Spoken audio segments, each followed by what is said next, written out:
Okay, here we go.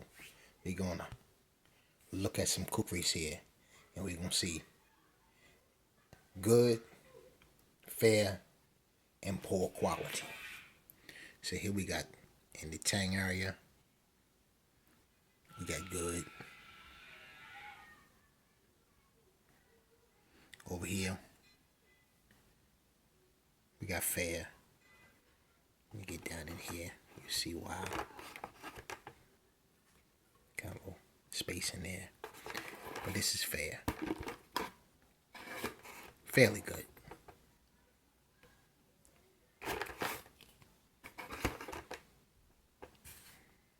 And this is poor. Of course, this is BudK, so you can expect that. See that? It'll shift. So that's poor. But it has its functions. Now we got blade thickness. Seeing is believing. It's easier to see that this one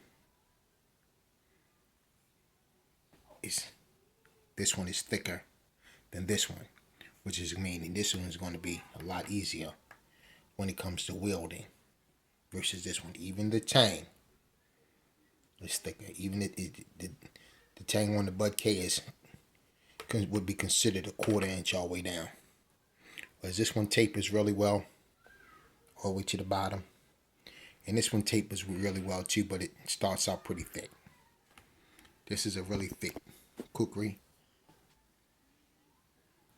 I don't know where my measuring device is. I don't have it right now, but just want to give a look at them.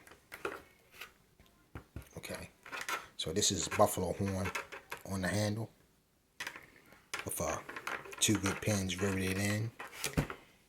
And the people took enough pride in this work to put their maker's mark on there. Say the EGKH Kukri house in a country of origin where it was made. You see it says Nepal. That's pride in your work. This one is one that I put patina on because it had just a little rust trying to develop on it. It is carbon steel, but you see they got India on there. It's just a Kukri-like object, as some people call it, KOL. But like I said, it has its functions. And then we have another Kukri,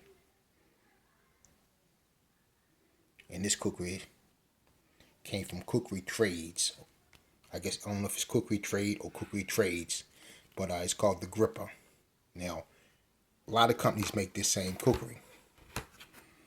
Now, whether they're all this thick or not, I don't know, but I don't have a problem with it being that thick because it's a chopper. Now, this is the sheath, along with the carder and the chalk mark. It's got a little teeny bit of rust on it, but that's not a problem at all. That's superficial. That point will stick you though. And on this, they did ship it in the sheath, but these are painted so they couldn't get rust on them in shipping. It doesn't have nails inside here. It's got nails in the round part, but the nails touch the buffalo horn, because these handles on these little knobs and the carder and the chalk mark are also buffalo horn as well, which is really unique. So yeah, on this one down in there, it looks pretty good. And this takes a little effort, but it will come off and back on. I'm just going to leave it on there. I'm not going to keep taking it off, but it will come off and go back on. Whereas this one won't even come off. And when I got this one, it almost looked like it had anthrax on it or something. You know, it just looked like it had molded a little bit in the skin. It just is. I did everything I could to supple it up. Just as dry as it can be. You know, And to be totally honest, we see the nails. To be totally honest with you, you see they got nails in this one too, on this side. Whereas that one, they don't. Just got nails on here, but they painted and coated too a little bit better. They didn't cause any rust on the blade. But this one, the knife won't even fit back in there without a lot of force. And then it takes quite a bit of force to get it in, and then it takes even twice as much to get it back out. So obviously it had some shrinkage done to it. And to me, it's not useful that way as far as having it as a sheath. And then we got BudK. BudK always put a notch on there so that the loop won't come up past it. There's friction fitted on there, but BudK puts a notch on there. I guess that's the Indian tradition or something. And when I first got this one, couldn't get the knife down in there because it didn't come with the knife inside of it, and I had to split the spine to get the paper out of it.